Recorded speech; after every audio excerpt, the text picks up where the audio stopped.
Joku levoton rahapodin isäntä, niin kuin, hän meni silloin miinuskorkojen aikaa huutelemaan niin kuin ihan yleä myöten, että nyt kannattaisi ottaa 100 miljardia lainaa, negatiivinen korko, että oikeasti, ja sijoittaa johonkin niin kuin tuottavaan. Siis, ja sillä mä ajattelen siitä, että tehdään Suomesta niin kuin yrittämisen supervaltio, että mahdollistetaan kaikki.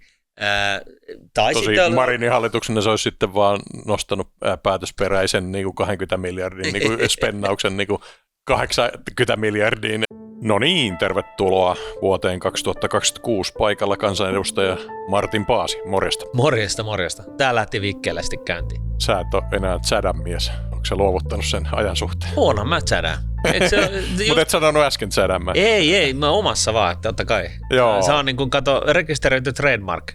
Mutta on siinä jotain hienoa. 3. kerran olin Paasipodissa eduskunnassa. On siinä jotain hienoa mennä sen, nyt mentiin pikkuparlamentin tunneleiden kautta. Sinne. Älä nyt kerro. Ai niin, venäläiset kuuntelee. Joo, just näin. Tai Tuomo Pietiläinen ehkä tekee merkintöjä oikeasta vaikuttajista Helsingin Sanomien laittamaan GDPR-rekisteriin. Joo, tekee rikosilmoituksen meistä. Joo, aloitetaan sitten tossa. Siis, mä oon niinku mielenkiinnolla seurannut tätä, kun pääaviisimme Helsingin Sanomat teki tutkivan journalismin paljastuksen, että päätyivät, että 600 000 suomalaista tutkittuaan, eli siis kansalaisaloitteiden, jotka eivät mene läpi, allekirjoittajan joukosta löytyi todella paljon oikeistolaisia ajatuksia. Musta tämä oli tutkimusmenetelmä, missä kyseenalainen, eli tavallaan kaivetaan ihmisten poliittista mielipidettä digivalvontaviraston kätyreiden suostumuksella, mutta tämä tulos on niin musta hieno asia. No onhan se. Sinänsä luo vähän toivoa, että tämä ei ole ihan läpitulipunainen tämä, mutta olihan se nyt sit kuitenkin myöskin yhtä lailla vähän tällainen niin kuin hit job Hesarin puolesta. Kyllä mä vähän niin kuin petyin Sallaan. Mä oon Vuorikoskeen Sallaan. Mä oon pitänyt häntä niin kuin todella sellaisena kriittisenä toimittajana ja niin kuin siis sellaisena objektiivisuuteen pyrkivänä ja muuna. Ja totta kai hän työnsä puolesta nyt sitten puolusti sitä omaa tekemistään, kun hänen ryhmänsä, joka sen oli siis selvitellyt sitä, että mitä eri nimekkäät ihmiset on äänestänyt kansalaisaloitteiden osalta, niin kuin Elokapina pitää kieltää, poliittiset lakot pitää kieltää ynnä muut tällaiset niin kuin tunteita herättävät niin kuin lakialoitteet, hehän teki siis tällaisen selvityksen ja sitten nosti sieltä tikun nokkaan ihmisiä, jotka on niin kuin, yhteiskunnassa jotenkin päättävissä asemissa ja kuitenkin ihan kansalaisina osallistuvat kansalaisaloitteisiin, ei esimerkiksi jonkun ison yrityksen toimitusjohtajana tai mikään mukaan ominaisuudessa kuin kansalaisen ominaisuudessa. Ja siinä se koko jutun sävyhän oli hyvin sellainen, että niin, ja kuka muu teki väärin. Ja Salla sitten puolusteli tätä juttua tuolla päivät pari somessa ja jäi kyllä vähän, mä en vitsinyt osallistua siihen keskusteluun, jäi kyllä vähän apea olo siitä. Joo, ja sitten sinne soiteltiin, että kehtaatko nyt hävetä, että sinä Postin toimitusjohtaja haluat siis Yleä pienentää. Siis mikä radikaali mielipide tätä on? Minä todellakin haluan niin kuin tiputtaa 590 miljoonan maksuttomasti mediasisältöä tarjoavan markkinahäirikön budjettia reippaasti. Mun mielestä se on suorastaan niin kuin no-braineri näin, mutta se, että siitä yritettiin kalastella joku niin kuin suuri synti. Yksi pappi katui julkisesti hyvin pappimaisesti, pyysi anteeksi, mutta niin kuin aika harva kuitenkin horjuu, että siitä mä oon niin kuin ylpeä, että hyvä tyypit. Että hyvä suomalainen. näin, ja mun mielestä tämä niin kuin kuitenkin paljasti siis sitä, että ehkä se niin kuin vasemmistokuplan ajatus olisi ollut, että tästä nyt olisi niin kuin tuohduttu ja ihmiset sitten, jotka on väärää mieltä, niin ymmärtäisi olla hiljaa niin kuin joka tasolla poliittisesti. Niin. Tiedättehän te, että jos te äänestätte väärällä tavalla tai tuette vääriä hankkeita, niin me paljastetaan teidät. Niin. Tämmöinen kunnon kulttuurivallankumouksellinen vasemmista hyökkäys. Niin. ei vielä kuitenkaan kärrätty jonnekin Inariin. No ei ole. Mutta käydäpäs läpi vähän tätä sun ekaa täyttä vuotta eduskunnassa. Okei. Tuossa siis tämä mun kolmannen Paasipodin jakson, niin sulla oli kuulemma Anna Kontula, että vissiin kontrasti on erilainen. Miltä se tuntuu niin kuin haastatella tämmöisiä tyyppejä, ei rahapodissa, ja B sitten olla niiden kanssa työtoveri tuolla eduskunnassa? No mä oon siinä mielessä omituinen ihminen, että mä tykkään erilaisista mielipiteistä ja varsinkin sellaisien ihmisten esittäminä tai puolustamina, jotka on niin kuin vakaumuksellisesti eri mieltä, eli siis politiikka sikseen ja puoluepolitiikka sikseen, kaikki tällainen niin kuin näennäismielipiteet, niin ne ei ole niin mielenkiintoisia, mutta sitten taas sellaisia, joissa ihmiset on oikeasti niin kuin vahvasti jotain mieltä, niin ja olkoonkin, että ja ehkä just enemmänkin näin, että varsinkin jos ne on hyvin eri mieltä, niin se on, mulla on sellainen utelias luonne, ja mä arvostan kaikkia ihmisiä, joilla on harkittu mielipide ylipäätään. Se oli se mielipide minkä muotoinen ja näköinen tahansa. Ja Annan mä tunnen siis tulevaisuusvaliokunnan puheenjohtajana, jossa mä myös itse olen jäsenenä, ja hän hoitaa sen homman hyvin esimerkillisesti ja jämptisti ja viisaasti ja fiksusti. Ja pääsin kommentoimaan asioita myös hänen uutuuskirjaansa, jonka mä... Oli muuten todella niin kuin journalistisesti avoimesti tehty. Että. Joo, ja hän siis toistaa sitä, että se ei ole, niin kuin, että se on sen toimittajan kirja, että hän ei ole niin kuin siinä mielessä laittanut mitään rajoja tai kannustanut tai ohjeistanut yhtään millään tavalla, mutta anyways, niin hyvä keskustelu oli, suosittelen kuuntelemaan.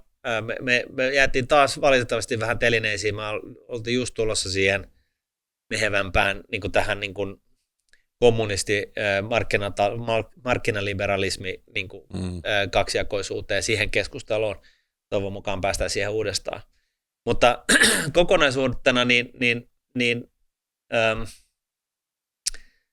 ihmisille, jotka tykkää ihmisistä, niin eduskunta on ihan hyvä paikka. Siellä on enimmäkseen ihan fiksua väkeä. Toiset on, sitten löytyy siis sellaisia, jotka on, tiedätkö, vähän niin kuin sellaisia kiihkointoilijoita, että niiden kanssa ei voi niin kuin ylipäätänsä keskustella yhtään mistään, koska ne on päättänyt, että sä oot väärässä ja sä oot saatanasta seuraava ja näin. Että kyllä niitä löytyy ehkä sellainen niin kuin 2 käden sormien edestä. Sitten löytyy suunnilleen saman verran sellaisia, joiden niin kuin sielu on poliittisessa elämässä palannut jo karrelle ajat sitten, eli jolla ei ole enää mitään sellaista niin kuin, omaa visiota tai paremmuudesta, tai että miten että yritetään saada suomalaisille hyvät oltavat, vaan sä oot niin kuin täysin poliittinen opportunisti joka käänteessä, joka lauseessa, ja jos sä saat yhden murusen lisää poliittista pääomaa, niin sulla on ihan sama, jos sä tuhoat jonkun toisen elämän. Et siis ne on niinku henkisesti ihan niinku rikki. Et kyllä näitä löytyy, ei se ole siitä kiinni, mutta suurin osa porukoista niin on niinku ihan just tällaista. Mulla kesti tavallaan vuosi ymmärtää, että löytää itsestäni siis sen, että okei, että niinku täällä on monet haluaa ihan keskustella asioista ja eikä siinä mitään. Siis tarvitse hävetä, että sä oot utelias ymmärtämään muita näkökulmia. Joo, tässä kirjassa niin oli keskustelua muun muassa hänen suhteestaan Kimmo Kiljuseen, joka taas sitten oli puolustusvaliokunnan, oliko peräti puheenjohtaja, että tavallaan on sitten jännä, että itse aina tuntuu tämmöiset Kiljuset ja Kontulat, että Suomesta puuttuu kokonaan se lustraatio, jolla tämmöiset ihmiset oltaisiin niin kuin saatu vähän niin kuin muuttaa sitä näkökuntaansa ja saamaan vähän kognitiivista dissonanssia. Että niin kuin tavallaan kaikkialla muualla niin kuin nämä ihmiset parhaimmillaan niin kuin pistettiin virasta ja häpäistiin. Että en mä nyt siis mitään häpeäpaalua toivo, mutta meiltä on jotenkin jäänyt se aika, jossa kaikki normaalit länsimaat koki semmoisen niin kuin itsereflektion puuskan. No mutta siis sinänsä niin Anna Kontulan osalta, niin hänhän reflektoi itseään aika niin kuin mun mielestä objektiivisesti ja on äärimmäisen rehellinen siitä, mitä hän on. Että lustraatio ei mun mielestä osu välttämättä tai niin kuin kaipuu ei välttämättä osu niin kuin häneen, mutta siis no Kimmo Kiljusen ainakin osuus. Mutta samaa mieltä, että ylipäätänsä Suomessa olisi hyvä niin kuin vaan tajuta ja tehdä se niin kuin työ, että me selvitetään, että Paavo Lipponen sai 3 miljoonaa putkikonsulttirahoja ja onko tästä nyt kauheasti puhuttu. Niin. Mutta siis enemmän niin kun, ei se oikeastaan edes se niin kun Venäjän vaikuttamisyritykset. Mulla on ollut vaikka Esko Ahokin vieraana, joka oli Sparbankin hallituksessa ja tavallaan nyt sitten vaihtanut Kiinaan tämän niin kun, suhteiden luomisen älykäs kaveri. Mutta jotenkin siis se, että niin kun se ei niin kun tajuttu sen niin kun neuvostokommunismin niin kun tajutonta tyhmyyttä ja tavallaan lohdutonta ihmisvastaisuutta ja tavallaan kaikilla tavalla ei-toimivuutta verrattuna niin kuin markkinatalouteen ja kapitalismiin verrattuna. Et jotenkin tämä niin kuin jäi kokonaan kokematta Suomessa. Et meillä on niin kuin vieläkin mediassa vasemmistossa tyyppejä, jotka niin kuin aidosti uskoo vaikka suunnitelmatalouteen. Et niin kuin jotenkin tuntuu, että se sen niin tavallaan niin kuin virkistävä kylvätys, mikä siinä tapahtui siinä kaikkialla muualla lustraatiossa, niin on jäänyt kokonaan meiltä näihin päiviin saakka kokematta. Niin, no siis jos miettii sitä, että jos julkista mediaa Suomessa seuraa, niin noin päällisin puolin voisi niin kuin ulkopuoliselle jäädä sellainen mielikuva, että suomalaisille ei ole itsestään selvää, että markkinatalous on se talous, jolla niin kuin ihmiskunnan hyvinvointia on parannettu merkittävimmin ja niin kuin ylipäätänsä parannettu, ja kaikki ne muut on jotain muuta. Ja varsinkin niin kuin suunnitelmatalous ja kommunismi ja kaikki muut, niin ne on tuhon polkuja. Ja se on ehkä vähän yllättävää, että sä joudut, niin kun, ja tämä mielikuva mun osalta syntyy siitä, että mä niin kun koen, että mä joudun jotenkin niin kun omassakin roolissa niin ikään kuin puolustamaan jotain, joka on itsestäänselvää, joka on niin kun kaikkialla muualla maailmassa, niin kun, no lähestulkoon, niin kaikilla tiedossa. Ja se on, täytyy sanoa, että se on niin kuin hyvin huolestuttavaa. Ja ongelma mun kohdalla on se, että kun mua ei ole kiinnostanut politiikka ennen tätä, niin mulla ei sellaista näkyvyyttä, niin kuin perspektiiviä siitä, että mitä tämä touhu on ollut aikaisemmin. Et nyt mä oon niin kuin, tavallaan niin kuin laittanut pääni ampiaispesään ja vähän vaikea sanoa, että onko tämä niin kuin normaalia nämä pistosten sattumisen määrä, kun en ole aikaisemmin tehnyt sitä. Mutta kyllä mä olisin äärimmäisen huolissani Suomessa siitä, että kaikille ei ole, mielipiteitä voi olla, mutta kaikille ei ole, niin kuin ei edes välttämättä edes puolelle porukalle ne on itsestään selvää se mikä luo vaurautta ja hyvinvointia, kaikessa epätäydellisyydessäänkin, niin on kuitenkin se markkinatalous. Tämä on mun mielestä tosi kummallinen piirre. Tämä on tällainen mielikuva, mikä on syntynyt. Tämä ei perustu mihinkään tutkimukseen tai mihinkään. Kyllä se mun mielestä niin ihan selvästi näkee, että meillä on siis, mulla oli tämä Markus Holmeen tuolta Sveitsistä ja hän muuten suositteli suoraa demokratiaa, ne olivat siellä juuri äänestäneet perintöveron niin kuin, toteuttamista vastaan, ja siellä olisi ollut 50 miljoonan frangin niin kuin alarajat siitä vastaan, niin kuin oltaisiin laskettu. Meillähän siis nostettiin nyt perintöveron niin alaraja niin 20 tonnista 30 tonniin. Niin tämäkin oli liikaa kommunismia heillä. Mutta hän sitten oli laskenut, että meidän julkinen sektori on 159 miljardia, lähes 60% BKT:stä siis, ja yksityisiä työntekijöitä meillä on kuitenkin vähän alle 2 miljoonaa, niin siitä tulee 84 000 euroa niin kuin reppuun tavallaan sitä suunnitelmataloutta meille tavallaan yksityisen sektorin työntekijöille. Ja jos sen suhtautuu vaikka palkkasummaan, niin se on suunnilleen saman kokoinen kuin koko Suomen niin kuin ansiotulot eläkkeineen. Eli siis meillä on niin kuin, ja jotenkin siis ajatella, että tämä on ihan ok, että tätä pitäisi olla enemmän. on se sitten palkkasummaa, se julkinen sektori, tai on se eläkettä, on se sosiaaliturvaa, on se niin kuin maksuttomia palveluita, subvetoituja palveluita, maanpuolustusta, niin tätä ei niin kuin kukaan niin kuin millään tavalla yritä laittaa perspektiiviin, että Sveitsissä tämä repun koko on puolet siitä, mitä meillä on. Niin.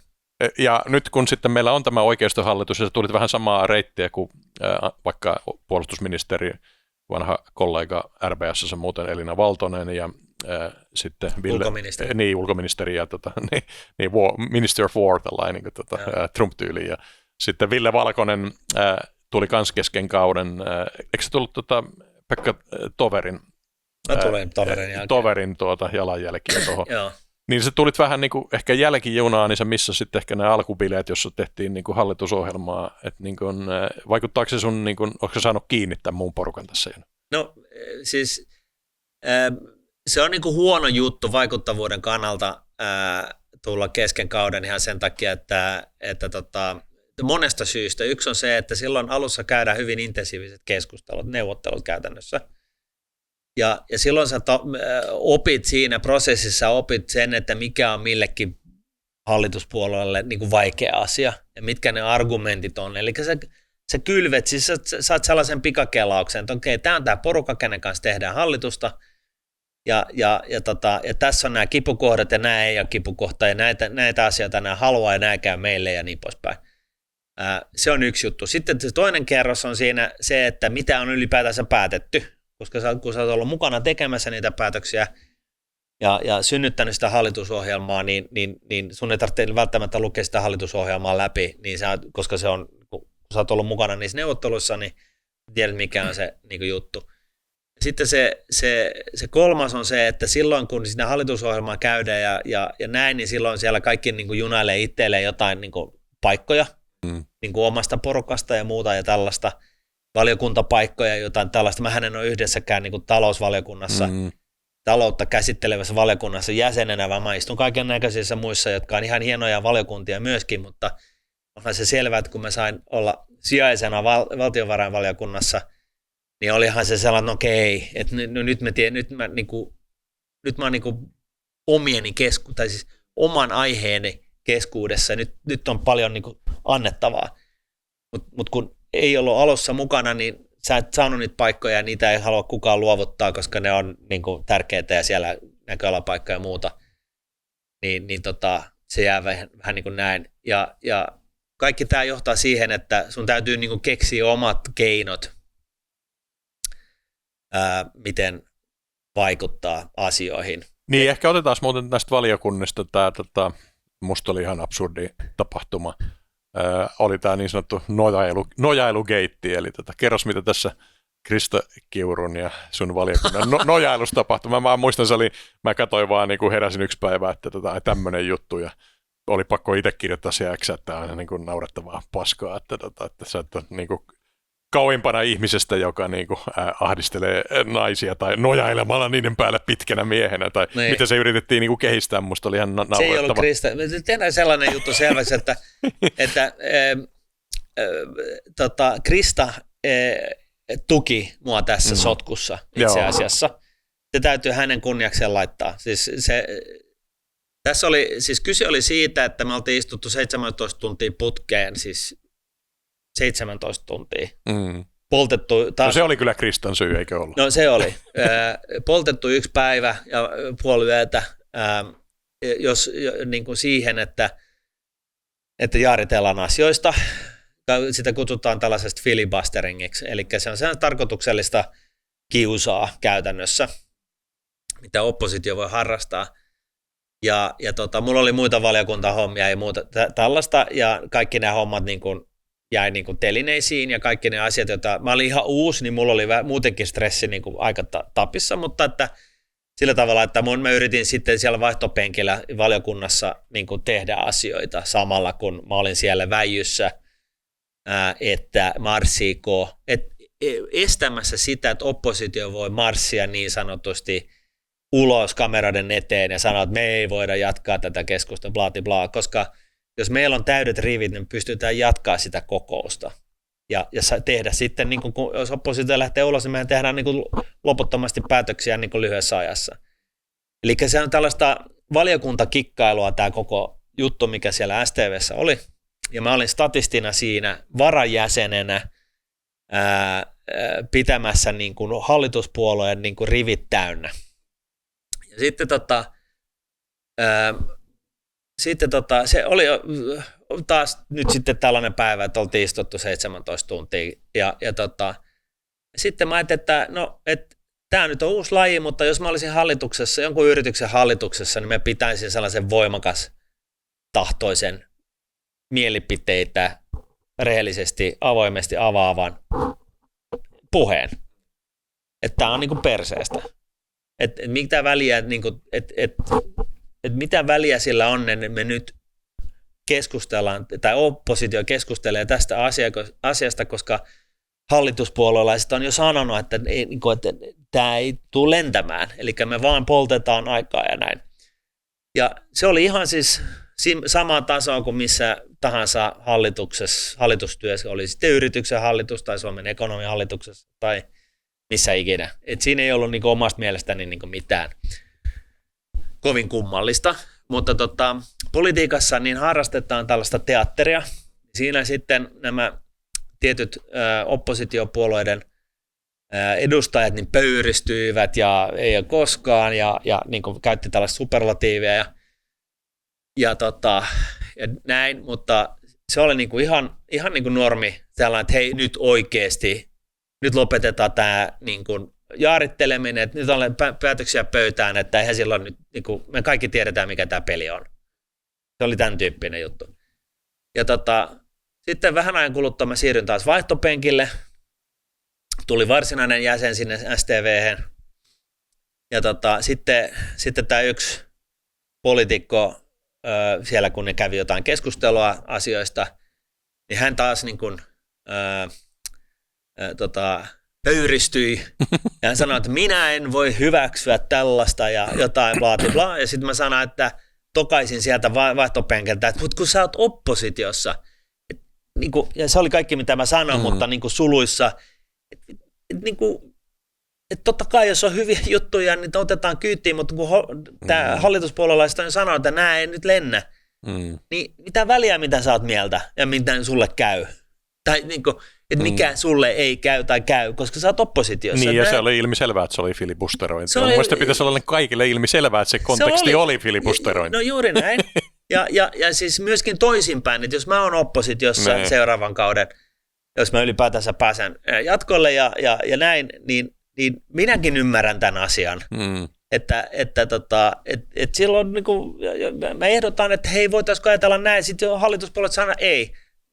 Fine, siinä se sitten on, turhaan mä sitten enää jaarittelen. No, mutta anyways, niin tämä kyseinen henkilö sitten järkyttyi ihan niin kuin, siis meni oikeasti kiertoradalle siinä kohtaa, entinen ministeri, ja mä niin kuin häkellyin siitä, että ymmärsiköhän se nyt jotain väärin, mitä mä sanoin. Mä vaan sanoin, että kun sä oot oppositiossa, että niinku, kaikkihan sen ymmärtää, että sä oot oppositiossa, ja tämä on filibusterinkin, että miten sä voit järkyttyä noin pahasti.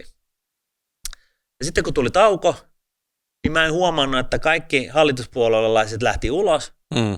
Mä jäin siihen huoneeseen pelkästään oppositiopuolueelaisten kanssa, mä en niinku tajunnut varoa tällaista tilannetta edes. Ja sitten mä siellä lähestyin tätä pöydän päätyä, missä istui siis Krista Kiuru, tämä yksi ja yksi toinen. Ja mä seison siis toisella puolella valiokunnan pöytää, joka on 2 metriä leveä ja sitten siinä on tuolit vielä, eli se on 3 metriä etäisyydeltä. Ja mä olin tulossa sinne, niin että onko kaikki ok, että nyt sä varmaan ymmärsit jotain väärin, kun sä niin kuin hermostuit tuolla tavalla. Näin mä olin aikomassa sanoa, mutta mä en saanut sanaakaan suustaan, niin tämä henkilö sanoi, että minä en puhu sinun kanssa. Ja sitten mä olin niin kuin siellä, että what the fuck, what's going on? Niin kuin, ja sitten toinen alkoi jatkaa siitä ja alkoi sanottaa tätä tilannetta, niin sä tuut tänne käyttäytymään uhkaavasti. Ja mä olin niin kuin siellä, että oikeasti, että mitä tässä tapahtuu. Silloin mä alan hoksaa, että nyt tässä kirjoitetaan jotain, nyt tuli niinku vaaran, niinku valot lähti päälle, mä sanoin, että nyt tässä kirjoitetaan jotain narratiivia, joka ei ole pidä paikkaansa. Ystävällisen vasemmistotoimittajan kolumniin. No, anyways, niin mä sanoin sille toiselle, joka väitti, että mä käyttäydyn uhkaavasti, mä sanoin, että hei, älä panettele tätä asiaa, tilannetta, ei ole ihan suomen kieltä, mutta niin mä nyt sattumoisin sanon, mä sanon tämän sanan tarkasti. Ja lähdin siitä tilanteesta pois ja totesin kai vielä, niin kuin, mä alkan vähän keittää siinä kohtaa, että hitto mikä pelle. Nämä oli niin kaikki asiat, mitä mä sanoin niin kuin siinä tilanteessa. Ja sitten kun se kokous jatkoi, niin siellä sitten tämä, joka oli järkyttynyt, niin jakoi sitä järkytystä koko valiokunnalle. Ja siinä kohtaa niin mä sitten pääsin sanomaan jotain, että hei, et oikeasti, että mun piti tulla pahoittelemaan, kun sä järkytyit niin siitä, että mä olin sanonut, että mut kun sä oot oppositiossa. Se on niinku se lause, mitä mä sanoin, joka saa hänet järkyttymään. Ja silloin Krista Kiuru piti oman puheenvuoron puheenjohtajan ominaisuudessa, että joo, että hän ymmärtää totta kai, että ihmiset voi kokea tilanteita eri tavalla ja näin. Mutta minä, joka istuin tässä teidän välissä, niin minun silmillä katsottuna vaikutti kyllä siltä, että Pasi oli tulossa pahoittelemaan koko valiokunnalle, ja tämä on yleisesti tiedossa. No, fast forward, niin sitten niin jossain vaiheessa niin viikko myöhemmin, niin tässä oli itsenäisyyspäivä välissä ja jotain tällaista, ja silloin itsenäisyyspäivänä niin Paula Risikko soitti mulle, eduskunnan varapuhemies, ja sanoi, että nyt tässä niin media keittää jotain soppaa. Ja sitten maanantaina seuraavana päivänä, niin sitten siellä oli niin median mun kimpossa, kun me taas oli tätä STV-juttua. Ja silloin siellä oli se Hesarin toimittaja, joka oli yrittänyt tavoittaa mua, ja mä sanoin, että siinä kesti vähän aikaa ennen kuin me päädyttiin samaan paikkaan, ja hän teki sitten haastattelun, ja hän kysyi suunnilleen, että mikä on sun kengän numero, oot sä se ja bla, niin kuin jotain tällaista ihan tyhjää. Ja sitten mä menin niin kuin valiokuntaan istumaan taas, niin 5-10 minuutin sisään, niin hän oli julkaissut sen jutun, jossa väitettiin, että minä olin uhkaillut naishenkilöä. Ja hän ei siis kysynyt sitä asiaa multa silloin, kun hän haastatteli mua 5 minuuttia aikaisemmin, vaan hän oli kirjoittanut sen jutun valmiiksi ihan selkeästi, koska se tuli niin kuin naks. Siellä oli ne mun jotkut tyhjät kommentit, niin kuin diipadapaa. Ja tämä oli se ainoa asia tässä sotkussa, joka niin kuin, silloin ja nyt edelleen meni mun oikeustajun niin kuin yli. Et se oli tosi nolo olla Ylellä niin kuin siinä telkkarissa, kun miten kävi niin kuin omasta mielestä. Mulla oli jostain syystä kurkku kuivui ihan täysin, mä en saanut sanaa sanottua, mä en tiedä kuka mua haastatteli. Se oli tosi sekava tilanne, se oli tosi noloa, mä häpesin silmät päästä, totta kai.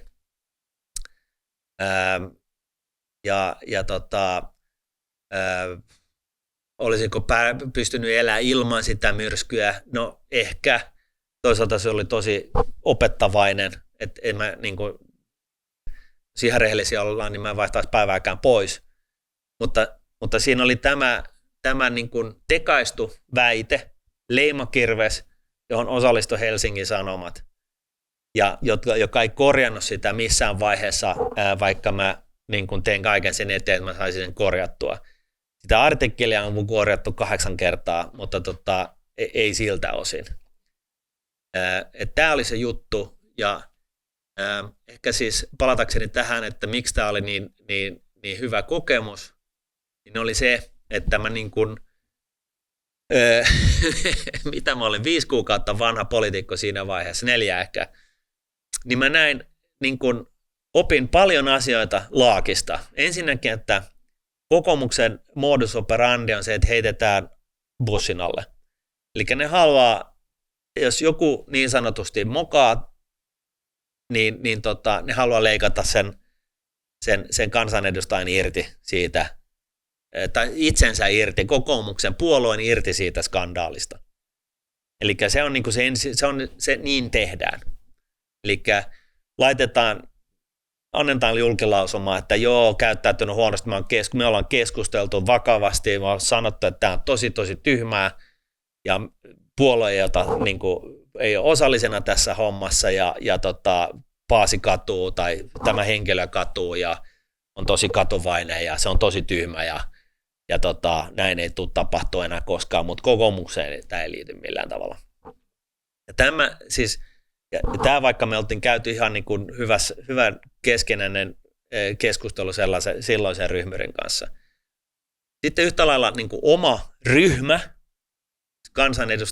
kokoomuskansanedustajat ryhmä, tuki kuin faan, niin kuin kaikennäköisiä kanavia pitkin, niin kuin halauksia käytävillä, tsemppiviestiä, sähköpostitse, sitä, tätä ja tota. Jotkut oli X:ssä puolustamassa, kun tästä tuli ja lööppikamaa. Siis tällainen niin kuin omituisuus, tällainen diskrepanssi, että se julkinen puolue niin kuin laittaa bussin alle, oma porukka tukee kuin faa, mutta niin kuin mieluummin ei näkyvästi. Valtiovarainministeri tuki julkisesti yhdessä muutaman muun persu-kansanedustajan kanssa. Se tuki meinasi totta kai aivan helvetin paljon siinä hetkessä, mutta myöskin muut puolueelaiset, siis kansanedustajia, niin tsemppas, kun ne jotka on ollut siis samassa tilanteessa. Siis sehän on tilanne, jonka jokainen toimittajan pitäisi saada kokea, koska se on aikamoinen prässi, kun se ei ota loppuakseen sä häpeät sitä julkisuutta, mikä siinä syntyy. Ja sun suuhun laitetaan sanoja, jotka ei ole ollut siellä, sitä vääristellään ihan niin kuin huoletta. Ja se on aikamoinen sellainen niin kuin kunnianloukkaussetti, varsinkin tässä tapauksessa siltä osin, kun tämä hyvin leimaava asia, eli tämä on uhkailu jotain naishenkilöä työtehtävässä niin kuin, tai ylipäätänsä, niin se on ihan bullshittia. Näin se on. Mun mielestä toi on niinku tuommoinen oppikirja-cancelointihyökkäys ja yritetään laittaa semmoinen pysyvä leima ja sen vuoksi mä itse siihen laitoinkin heti vastapalloon niinku Xään tuki-ilmoituksen, koska se niinku oli niin ilmiselvä, että se oli tuommoinen niinku masinoitu yritys nyt saada suhun semmoinen tietty leimakirve päähän. Ja täytyy jatkaa sitten vielä, että ja sitten tämä media toimii siis sillä tavalla, niin. Että muistakaa nyt, että tämä ei ole mielipide, vaan tämä on ensikäden tietoa. Niin se media toimii sitten sillä tavalla, että ensinnäkin se, miksi se Hesari oli laittanut sellaisen jutun siihen, niin oli sen totta kai se, että jos se juttu olisi ollut, että kokoomuksen Paasi löi nyrkkiä pöytään ja niin kuin, ripitytti niin kuin oppositiota, niin jokainen mun äänestäjä olisi ollut ihan liekeissä. Ihan niin kuin ihan sellainen, että wow, our dude, niin kuin, tosi hienoa. Niin sinne oli pakko saada jotain leimaavaa, paskaa negatiivista, jotta siitä jutusta ei tule sellainen. Ja sen takia tämä sinne laitettiin. Asetelma, joo. Mutta se oli mun mielestä hyvin läpinäkyvä. Ja sitten niin kuin, mitä media sitten tekee, niin on se, että ne Hufvudstadsbladet poimi sitten sen jutun sieltä ja teki jutun pelkästään siitä. Ja näin sitä sitten ketjutettiin ympäri sitten tätä mediakenttää ja saatiin aikaiseksi sellainen niin kuin lööppitason homma, joka sitten näkyy joka suunnassa. Näin se on. Siinä mielessä tätä on varmaan muuten hyvä, että sullakin nyt on siis se oma media, niin pystyt siellä Paasipodissa käymään näitä läpi. Siis mullakin on hyvin harvoin mua yritetty canceloida yhden kerran oli lähellä, niin sitten mä otin vaan sen asian omaisen niin kuin vieraaksi seuraavalla viikolla ja se kuihtui siihen, että siinä mielessä mä ihmettelen ja toi on ollut hyvä oivallus sulta ottaa se eduskunnan podcast-studio haltuun, että siinä vaiheessa ehkä tämmöinen vinkki muillekin, että toimii. Mutta jos mennään nyt vähän sillä oletuksella, että tavallaan kun sä hallitusohjelma oli jo niin kuin sinetöity, kun sä tavallaan astelit tätä eduskuntasalin sisään, niin mä annan sulle tämmöisen oikeuden olla pikkasen kuitenkin niin kuin ulkopuolinen ja kriittinen tälle hallitusohjelmalle, niin ruvetaan miettimään sen niin kuin jaksotusta. Eli mun mielestä tämä on, tietysti oikeistohallitus on tehnyt niin pääsääntöisesti hyviä asioita, mutta mun mielestä tämä on jaksotettu ihan väärin. Eli esimerkiksi nyt kun tämän 2026 vuoden aikana tulee ne isot veronalennukset, niin miksei niitä niin kuin tehty heti alkuun, että tavallaan meillä olisi nyt niiden vaikutus sisällä ja oltaisiin saatu talouskasvu heti, että tämä on mun mielestä se ehkä niin kuin suurin virhe, että odotettiin näin kauan ja siinä alussa tämmöinen niin kuin helppo vaikutuskeino jätettiin tekemättä. Se on hyvä kysymys, en tiedä miksi ei, mutta ehkä tässä on niin kuin hyvä nopeasti kerrota sellainen niin kuin poliittinen todellisuus, minkä mä oon oivaltanut. Mm. Ja se oli se, että ennen kuin hallitusta muodostetaan, niin kaikki puolueet kirjoittaa toivelistoja siitä, että mitä tänne tuodaan tähän hallitusohjelmaan, jos me joku päivä päästään sinne. Mm. Sitten kun on se hetki, että okei, nyt sovitetaan hallitusta tässä näin, niin sitten yksittäisen poliitikon toivelistat on sulatettu puolueen toivelistoihin, joissa ne on niin kuin vesittynyt ja niistä on tullut kompromisseja jo kertaalleen. Ja sitten puolueet käy sitä sovittelemista keskenään, josta se vesittyy entisestään ne eri kannat jonkinlaiseksi mahdollisimman hyväksi kombinaatioksi niin kuin kaikkien puolueiden näkövinkkelistä. Sehän se on se pointti. Ja siitä syntyy sitten tämä suuri, mahtava hallitusohjelma pumaskaan, missä on kirjattu, niin kuin, se on se kirja, se on niin kuin raamattu. Sinne on kirjattu kaikki tavoitteet hyvin, niin kuin, siis miten sanotaan, ei niin kuin yleistasoisesti, mutta kuitenkin sinne ne on laitettu. Ja sitten kun se on saatu päätettyä, niin sitten hallitus lähtee toteuttamaan sitä hallitusohjelmaa. Ja se niin kun jaetaan ministeripaikat, joista eri tyypeistä tuli ministereitä, ja sitten ne jutut sieltä hallitusohjelmasta, jotka kuuluu siihen tiettyyn ministeriöön ja tämän ministerin rooliin tai niin kuin tehtäviin, niin ne lähtee sitten purkaa sitä työsarkaa siellä ministeriössä. Ja sitten ne kirjoittaa jonkun draftin, kuulee tai hakee lausuntoja sille draftille, sitten ne upottaa ne lausunnon feedbackit siihen hallituksen esitykseen, joka menee sitten valiokuntiin, jossa vastaavaan valiokuntaan, esimerkiksi liikenne- ja viestintäministerin hallitusesitykset menee liikenne- ja viestintävaliokuntaan, ja siellä kuunnellaan sitten 60, 70, 80 asiantuntijaa ja kirjoitetaan niin kuin vastinetta, ja sitten se laki menee takaisin ministeriöön, ja sitten se ministeriö ottaa niistä kommenteista, mitä ottaa, kirjoittaa sinne hallituksen esitykseen, ja sitten menee niin kuin ensimmäiseen äänestykseen. Ja tämä on niin kuin siis se nopein rundi, mikä siinä voi tapahtua. Tämä on se prosessi, siinä kestää aikaa. Mutta anyways, tämä on se, mitä sitten myllytetään. Sulla on niin kuin se hallitusohjelma, se raamattu, ja sitten aletaan vaan tykittää niin kuin näitä lakeja läpi. Ja alussahan siellä ei tapahdu mitään, koska kaikki on vielä jumissa ministeriöissä, ja sitten niitä alkaa tulla sinne valiokuntiin. Siellä alkaa niin kuin tekemisen määrä kasvaa, ja sitten istuntosalissa aletaan äänestää läpi niin kuin näitä niin kuin kiihtyvään tahtiin näitä asioita.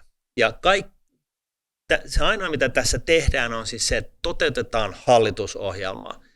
Yritetään juosta se kasaan mahdollisimman nopeasti, koska any given day, niin hallitus voi kaatua. Ja sitten se koko homma kuivuu kokoon. Ja se on siinä.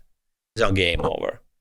Ja silloin se hallitusohjelma on vessapaperia ja se koko homma pitää nollaantua.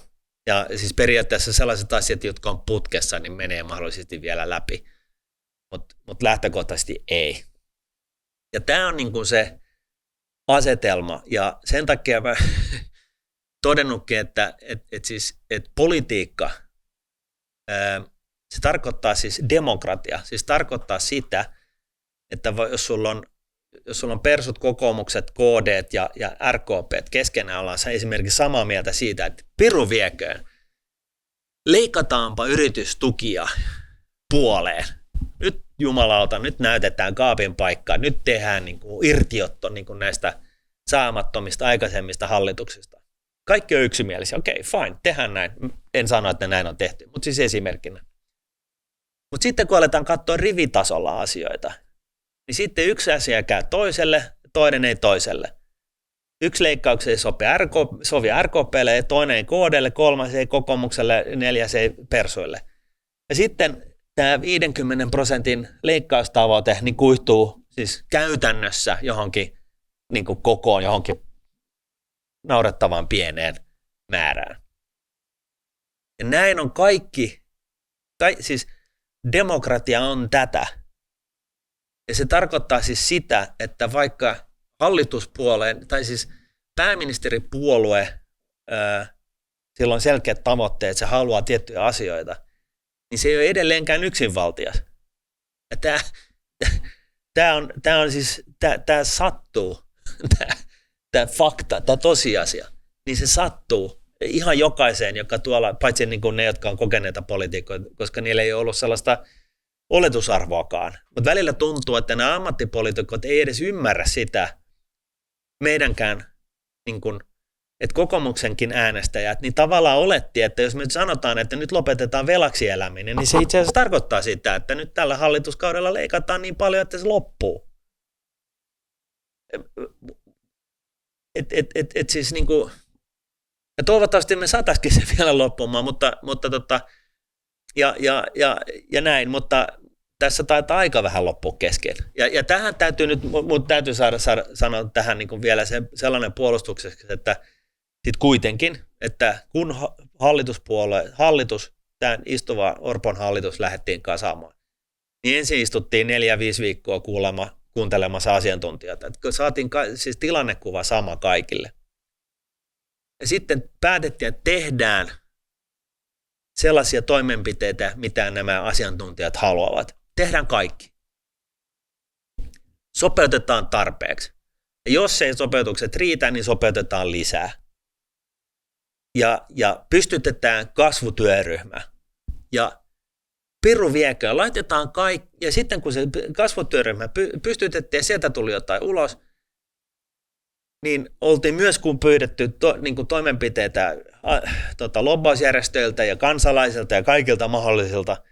Kaikki 601 kasvuun tähtäävää päätöstä ollaan laittamassa tuotantoon. 601 kappaletta.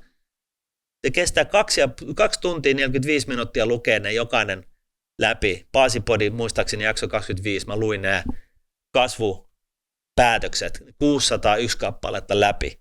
2 tuntia 45 minuuttia kesti. Siis tolkuton määrä päätöksiä. Ja näiden leikkausten osalta, niin on koko ajan, kun maali on koko ajan karannut, talouskasvua ei ole tullut, jolla on koko ajan kiristetty ruuviin, leikattu, sopeutettu lisää, ja nyt sitten 10 miljardin osalta. Onko tehty tarpeeksi? Jos multa kysyt, ei. Olisi pitänyt tehdä 2 kertaa enemmän. Mutta siis siinä valossa, jos mä olisin ollut sama pääministeri silloin, way back when, niin no mä oon vähän sellainen, että mä otan aina vähän, niin kuin mä ajattelen, että mä osaan suhteuttaa itseni niin kuin asiantuntijoiden kommentteja ja tiedän, että asiantuntijat tyypillisesti vetää aina niin kuin vähän alakanttia. Jos hommat on huonosti, niin vedetään, että ei ole ihan niin huonosti kuin se oikeasti on. Jos asiat on hyvin, niin se ei ole ihan niin hyviä kuin ne oikeasti on. Että mä osaisin, niin kuin, olisin mielellään hakenut, jos mä olisin saanut päättää, olisin hakenut niin kuin, vähän enemmänkin leikkausta siihen, että saanut turvamarginaali. Nyt varmasti vedetään tämä homma niin kuin tauluun ja maaliin ja saadaan kummat rokkaamaan. Joo, mutta ehkä se mun kysymys kuitenkin oli tuosta veroja ajoituksesta. Siis sullakin on ollut vieraana toi Elias Erämaja, Suomen ekonomian pääekonomisti, niin siinä oli heti siinä hallitusohjelman niin kuin alussa. Meillä oli semmoinen keskustelu siitä, että me Suomessa on, niin kuin, oli silloin ja on vieläkin pari päivää tätä kuvattaessa maailman toiseksi tai kolmanneksi korkein yli marginaaliveroaste, niin siinä sitä oli ihan käsittämätöntä niin kuin keskustelua, että voiko edes sen solidaariveron, eli 2% poistaa sieltä, ja niin kuin ei voitu. Ja se tuntui ihan täysin käsittämättömältä, että sillä edes ei voinut aloittaa, kun nyt sitten taas 2026 otetaan se ylin niin kuin marginaaliveroaste siitä täysin tajuton taso niin kuin 52, joka on tajuton taso, ei täysin tajuton taso, mutta kuitenkin niin kuin kaikki yli 50 niin kuin on mielipuolista. Niin tämä olisi pitänyt tehdä heti, koska se on niin kuin ilmiselvästi olisi ollut se tehokas efekti, ja tavallaan mä en niin kuin ymmärrä, että niin kuin miksei sitä niin kuin pakattu heti alkuun tätä kaikista tehokkainta. En osaa sanoa, mutta mä tiedän sen, että aina kun leikataan veroja, niin se raha pitää löytää jostain. Paitsi, että se tavallaan siinä on nyt se pieni viive, jonka jälkeen se tulee sieltä dynaamista vaikutuksesta, koska jos sä nyt oot siis oikeasti siellä, siis verothan on aina haittaveroja, eli sä saat sitä vähemmän, mitä sä verotat enemmän, ja jos sä verotat maailman kolmanneksi korkeimmalla tasolla jotain, niin sit saat varmaan maailman kolmanneksi vähiten niin kuin sitä, eli työtuloa. Ja niin kuin, siis näinhän siis menee niin kuin ilmiselvästi, mä en niin tajua, että kuinka niin kuin tyhmää se keskustelu, ja ehkä hallituksen puolusteluksi A-studiat, Sixten Korkmanit, Patricia Lainat, kaikki niin kuin möyhkäs siitä, että miten se on niin kuin mahdollista, että maailman niin kuin 6 suurimman, korkeimman niin kuin veroasteen maa Suomi voi edes harkita, että sitä veroastetta niin kuin pienennettäisiin. Niin se koko keskustelu oli semmoista niin kuin ihan mielipuolista, että miten me voidaan korvata poistuvat verot, koska muuten tulee maailmanloppu. Siitä nyt ollaan vähän päästy eroon, ja ehkä nyt puolustukseksi, nyt kun tavallaan on ollut tosi huono vuosi tämä 25, niin ensi vuonna kun ne efektit tulee täysmääräisesti tuloveroon ja 13,5% alviveroalennuskin osittain, niin mä oon itse asiassa melko optimistinen niin kuin vuoden 2026 suhteen, että meillä on kasvanut kotimainen kysyntä, sieltä tulee sitä verotuloja, meillä on yhä siis se järkyttävän suuri reppu, 84 000 euroa per kansalainen sitä julkista kulutusmenoa, sitä pitäisi ilman muuta sitä reppua keventää. Mutta yksityisellä puolella meillä on niinku aika paljon nyt niinku, sijoitettavaa ostovoimaa, ja pörssikin on noussut 25, niinku 35% täällä. Okei, se on ulkomaalaiset omistaa lähes kaiken sen, eli ei se tänne niinku kotimaahan sada, koska meillä on siis se omistajuuskin tuhottu muun muassa sillä vähän nössöpäätöksellä, että ei otettu perintöveroa niin kuin Ruotsin luovutus- ja voittoverolliseksi, eli siitä Purralle iso miinus.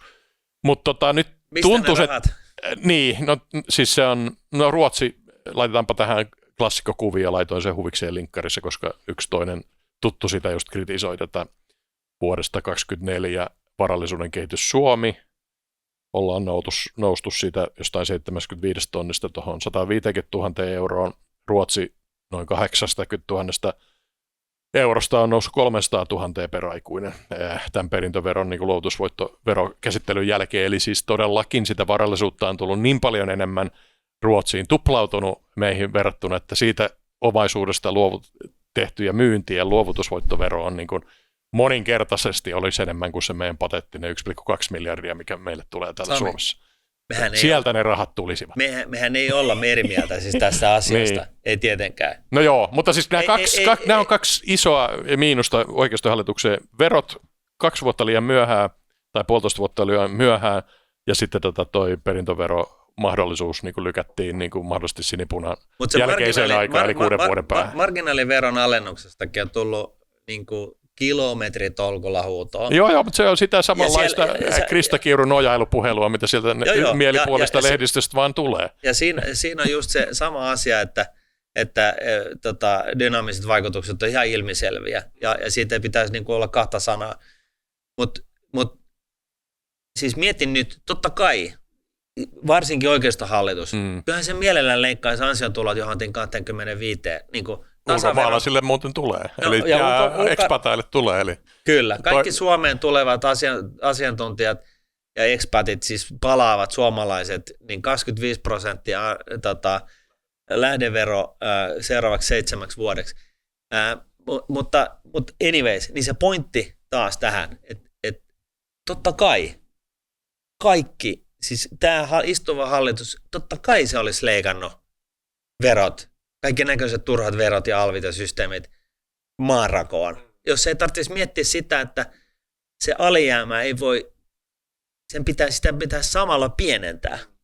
Ja sitä ei ainakaan pitäisi kasvattaa. Ja sitten kuitenkin niin nämä edellisen hallituksen päätökset niin ruokkivat tällaista sutta ja sekundaa ja pahaa ja kasvavia juttuja tämän hallituskauden aikana. Eli esimerkiksi sellainen yksinkertainen asia, kun korkomenot oli Marinin hallituksen aikana 0,8 miljardia, ne on 3,2 miljardia tänään. Se on yhtä paljon kuin suomalainen veronmaksaja hävisi Uniper-kaupoissa. 3,2 miljardia ja 4 vuoden kuluttua ne on 5.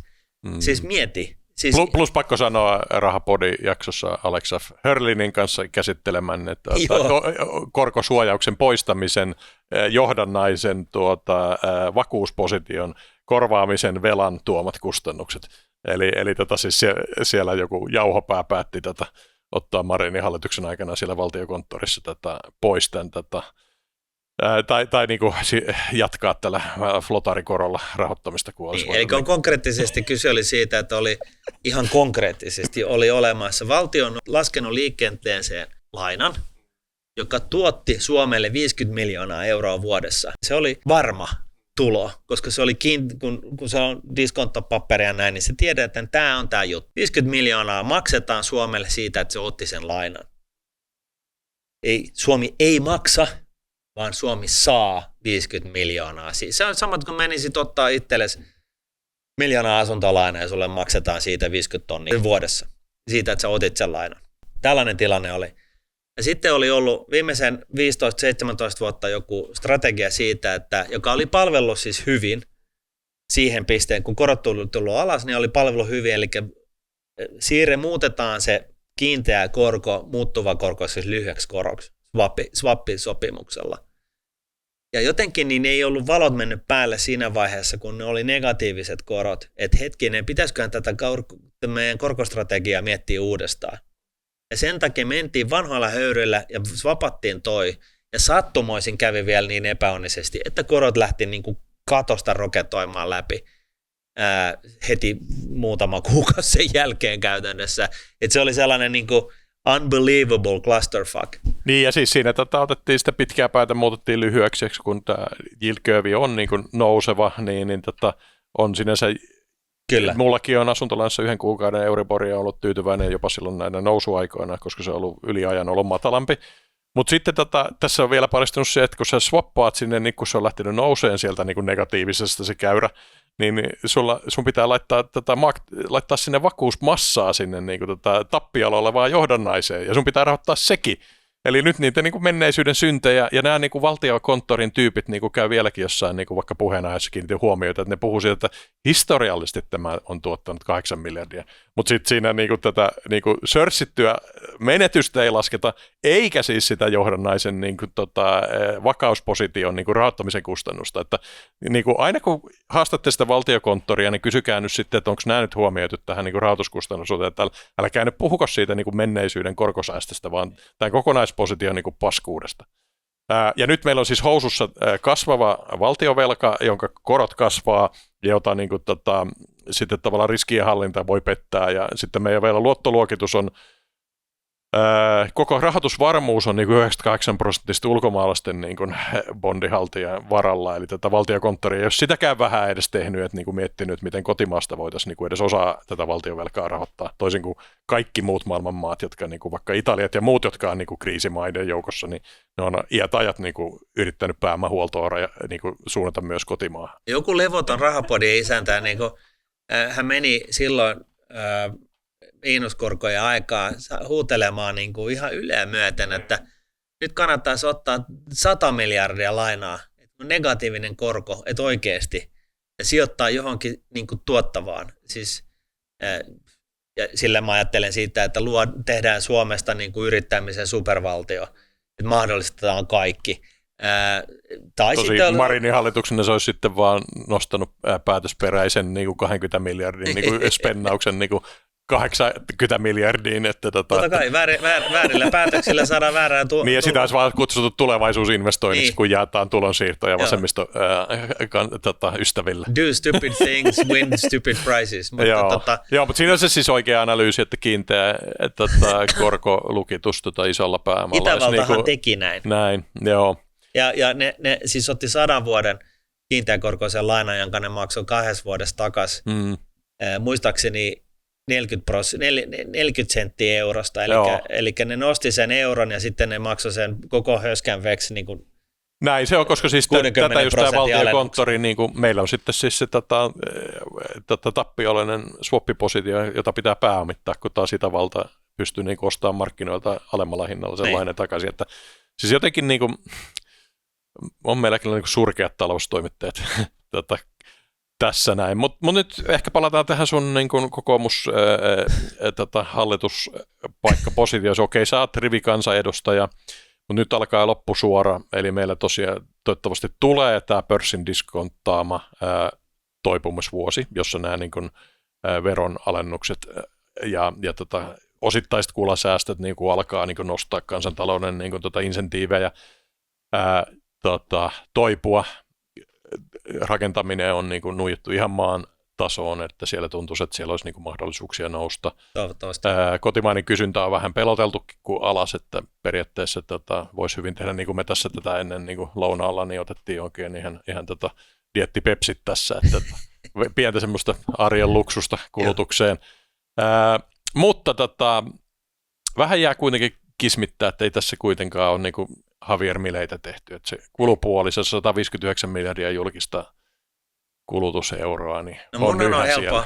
Mun on helppo sanoa, että joo, että jos olisi musta ollut kiinni, eikö niin? Niin. Muistatko sä nyt, että se mitä mä oon mieltä, tai vaikka mä olisin ollut pääministeri, niin se ei tarkoittaisi sitä, että se toteutuisi, koska meidän pitäisi olla kaikkien hallituspuolueilla yksimielisiä siitä asiasta, mutta jos multa olisi nyt jälkiviisauden siivittämänä vielä kysytty, niin olisi pitänyt alun perin tehdä ne leikkaukset etupeltoon, niin kuin oli tarkoitus, mutta rajummin etupeltoon sillä ajatuksella, että näillä leikkauksilla paitsi poistetaan niin kuin kasvava velkaantuminen, niin myöskin rahoitetaan ne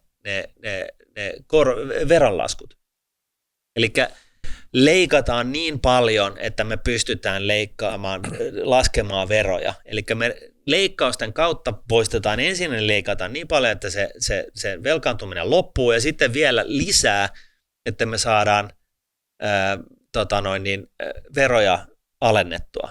Ja nythän siis me ollaan alennettu veroja, mutta me valitettavasti velkaannutaan lisää, koska on tullut koko ajan kaikennäköisiä ylläreitä oikealta ja vasemmalta. Mutta siis se mun täytyy sanoa, että kyllä siis Orpon hallitus, ihan jokainen asia, mitä on tehty, on ollut ihan oikeita päätöksiä. Niitä olisi pitänyt ajoittaa ehkä toisin, olisi pitänyt olla ehkä vähän suurempia, mutta siis kyllähän nämä niin kuin kaikki, ja mun mielestä tämä on vähän shittiä, että talousjanttereiden mielestä IMF ja kaikki muut, niin kyllä kaikki on ollut samaa mieltä, että hei hienoa, te siivoatte nyt tämän homman. Niin kuin. Ja sitten se talouskasvu ei vaan tuu. Ja sitten se maali karkaa ja sitten tehdään lisää ja lisää ja lisää. Mutta se, mihin se johtaa, niin on se, että se näyttää poliittisessa skenessä äänestäjän silmissä siltä, että tavoitteisiin ei päästä, niin kuin ei päästäkään. Eli siis velaksi eläminen ei saada lopetettua. Ja koko ajan tulee uutta uutisen perään, joka on niin kuin negatiivista keskivertosuomalaisille. Eli vähän sama kuin, että jos sun pitää vähentää työntekijöiden määrää jossain firmassa, niin pistä kerralla tarpeeksi paljon jengiä pihalle, ettei siihen synny sellaista niin kuin irtisanomisen niin kuin spiraalia, joka tappaa siis sen niin kuin tekemisen ilon kaikilta. Et se on äärimmäisen tärkeää, että niin kuin ottaa niin kuin laakista, härkää sarvista, siivoo sen pöydän kunnolla, niin että se varmasti on tarpeeksi. Ja sitten loppuporukalla niin vilpittömästi lähdetään pelastaa sitä firmaa, niin kuin meni saven tai syteen. Ja vähän niin kuin samalla mentaliteetilla olisi pitänyt ottaa tarpeeksi reilusti, vähän liikaa, jotta ei tarvittaisi palata näihin leikkauksiin enää koskaan tämän niin kuin sen tietyn hallituskauden aikana. Ja samalla näin. Ja se, mikä mua ihmetyttää maallikkona, ja tämä nyt johtuu taas siitä, että mä en ole niin kuin ammattipoliitikko, ehkä joku sellainen osaisi vastata tähän jotain järkevää, mutta on se, että kun meillä oli se Murron kasvuryhmä, niin miksi meillä ei ollut jonkun toisen henkilön järjestörälssin leikkausryhmä? järjestöränssin superasiantuntijan leikkausryhmä. Eli meillä on 4200 järjestöä Suomessa, joka saa valtiolta rahaa. Ne ei kerää yhtäkään latia itse. Ja siellä on lomia, siis järjestöjä, jotka on olemassa sitä varten järjestää lomia. Ja siellä on poliittisia järjestöjä. Siellä on myöskin sellaisia järjestöjä, jotka tekee todella tärkeää työtä, kuten Aseman lapset esimerkiksi tai jotain vastaavia. Mutta siellä on, niitäkin on sitten 15 kappaletta, jotka tekee niin kuin periaatteessa samoja asioita. Niin tämä järjestöjuttu ja sitten yritystuet, niin nämä on niin kuin tällaisia asioita, jotka olisi ihan ehdottomasti olisi pitänyt käydä se koko budjetti niin kuin kokonaisuudessaan riviltä ja möyhii se jokainen rivi sieltä ja miettiä, että hetkinen, että niin kuin, voiko tämän yhdistää johonkin toiseen, voidaanko me sillä tavalla pienentää sitä ryhmää, onko tämä ihan turhaa. Ja jos sallit, niin tässä kuitenkin mä toivon vilpittömän, siis totta kai kukaan ei toivo sitä, että nyt saadaan se talouskasvu käyntiin ja tämä homma lähtee niin kuin tykin suusta ja näin. Mutta meidän täytyisi myöskin, se mikä mua on ihmetyttänyt koko ajan, on se, että se syy, miksi mä lähdin politiikkaan, voin sanoa ihan vilpittömästi, on tämä kriisitietoisuuden puute. Meillä on sote, korko ja puolustusmenot vääjäämättömästi kasvussa. Korkomenot, koska, no en sano kuka, sote-menot, koska suomalaiset vanhenee, vaikka me totta kai voidaan toimintatapoja muuttamalla tehostaa sitä tekemistä, niin ne on kuitenkin kasvussa. Ei niitä niin kuin ihan hirveästi niin kuin lähtökohtaisesti voi leikata näillä olettamuksella, mitä meillä on siitä, että miten hyvin Suomessa pidetään niin kuin ihmisistä huolta. Sitten on puolustusmenosta on totta kai, koska meillä on naapuri, joka on taas heittäytynyt sotajalalle. Tämä on 36 miljardia siitä valtion 90 miljardin budjetista. Se tarkoittaa sitä, että jos meidän pitäisi leikata se, alun perin olisi pitänyt leikata se 20 miljardia. Se 20 miljardia pitäisi kohdistaa siihen 53 miljardin jämään, mikä jää, kun sote, korko ja puolustusmenoihin ei puututa. Se 20 miljardia siitä 53 miljardista, se sattuu ihan helvetisti. Mutta siis se on niin kuin se hehtaarin lukema, mikä, niin kuin, millä siis ei oltaisi sopeutettu vaan 10, vaan leikattu se 20. Ja sillä oltaisiin päästy siihen, että me oltaisiin saatu velkaantuminen loppumaan. Ja silloin ei vielä olisi ollut ainoatakaan niin kuin veronleikkausta plakkarissa. Mutta mietin nyt, jos mä olisin ollut Petteri Orpo ja mä olisin mennyt valtionneuvostossa ehdottelemaan jotain tällaista jollekin Anders Adlercreutzille tai Essayalle tai no Riikka nyt ehkä olisi ollut ihan messissä, mutta kuitenkin. Niin siis sehän on ihan niin kuin, siis sehän on ihan poliittinen suicide. Niin eihän sano, että ei käy.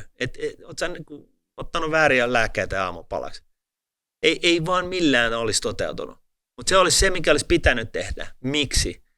No koska jos päinvastoin kun, niin kuin me kaikki toivotaan, me saadaan Ukrainaan rauha, niin tällaiset rautahihat, eli ammattisotilaat, kenraalin nimikkeellä olevat sellaiset, niin nehän sanoo, että ne vuosi tai 2, niin Putin kokeilee Naton 5. Eli tätä, että jos yhteen Naton maahan hyökätään, niin sitten hyökkäät käytännössä kaikkien maita vastaan ja kaikki tulee apuun. Ja tästähän nyt Helena Petäistö kirjoitti tämän Maikkarissa sen viimeisen kolumninsa tästä aiheesta, joka myöskin perustuu ihan niin kuin näihin samoihin rautahihojen arvioihin sun muihin. Siinä kuvataan just sitä, että se on joku pieni vallataan narva, joka on siinä rajalla. Ja sitten sitä keskustelua, että no, että ehkä jos se jää siihen, niin ei se ole niin paha juttu. Ja Ranska ei nyt oikein kiinnostaisi nyt lähteä niin riehoon, että mehän voidaan riskeerata 3. maailmansota. Ja Trump ei välttämättä, hänkin on, että emme nyt piru vienkö jostain Tuppukylästä mitään 3. maailmansotaa olla niin lähdössä tekemään ja sitten tulee seuraava hyökkäys johonkin kohtaan pieneen toiseen tuppukylään ja pienen. Ja sitten siirretään sitä maalitolppaa koko ajan vähän eteenpäin ja näin tämä niin kuin tapahtuu. Me eletään siis tällaisessa todellisuudessa tällä hetkellä valitettavasti. Ja me täällä Suomessa kinataan siitä, että voiko valtion tukia, mikä se nyt on, kulttuuri meneviä tukia, voiko niitä leikata 3%? Kolmannen sektorin järjestöille, jossa on niin kuin, päällekkäisyyttä. 3%. Ja mitä tapahtuu? Siitä syntyy totta kai helkkarinen haloo, koska siellä on samanmielisiä toimittajia, Hesari ja Yleisradio täynnä, ja ne perutaan. Ja tämä on niinku, tässä on niinku, tämä niinku, poliittisen munattomuuden niinku, perikuva. Et siis ei missään tapauksessa, eihän toi merkkaa, mietin nyt, jos mä leikkaisin, sä olisit palkkatöissä ja mä sanoisin, että hei kuule, että sori vaan, mä leikkaan sut 5% sun palkasta, koska nyt on kovat ajat, että can you live with it? Jos alkaisit sä niinku, heittäydyisitkö lattialle niinku harrasta jotain vitkupotkuraivareita sen takia? No ei, toki koodaisin tekoälylle tuottavan ohjelman, jonka tuottavuuden myötä mun palkka voitaisiin palauttaa samalle tasolle. Niin no, näin. Sekin käy. Joo, mutta tällä tasolla tämä nyt mennään, siis eikö kuitenkin päätetä tähän kuitenkin positiiviseen odotukseen, että jos pörssi nyt on noussut se 35%, niin se on jonkinlainen ennustelaitos. Ja näin siis myös pörssi nousi yli 100% Argentiinassa, joka pystyi siis vakauttamaan taloutensa ja luomaan bruttokansantuotetta. Niin otetaan mun 7,7% edestä nyt viimeinen luku. Niin. Milleen aikaan saa. Niin. Otetaan tämä nyt tämmöisenä positiivisena etiäisenä ja uskotaan, että tässä tulee tätä nousun vuosia ja dynaamiset vaikutukset tulee vähän etuajassa ja valtion talouskin alkaa pikkasen vakautumaan, niin mä toivotan tätä hyvää vuotta 2026 kaikille kuulijoille, katsojille ja kiitoksia vierailusta Martin Paasi. Ja mä ehdotan, että otetaan vielä lyhyt keskustelu sisäpiirissä tästä Paasipodin niin kuin, vieraista, mitä sä oot saanut kerättyä tänne. Tietysti mun lisäksi mä en nyt kuulemma ylivoimaisesti eniten vieraillut ihmiskunnan maailman historiassa, niin sä oot ainoa vieras, joka on käynyt 3 kertaa Paasipodissa. Näin, eli sieltä kannattaa kuunnella. Siis en ole edes säästellyt, mä oon ränttäillyt vielä enemmän kuin täällä, että sanoisin, että nämä vierailut on siinä mielessä hauskoja, koska saa olla vielä vähän enemmän värikäs kuin täällä omalla kotipesällä. Kiitoksia tästä ja nähdään sisäpiirin puolelta. Moi moi. Moi.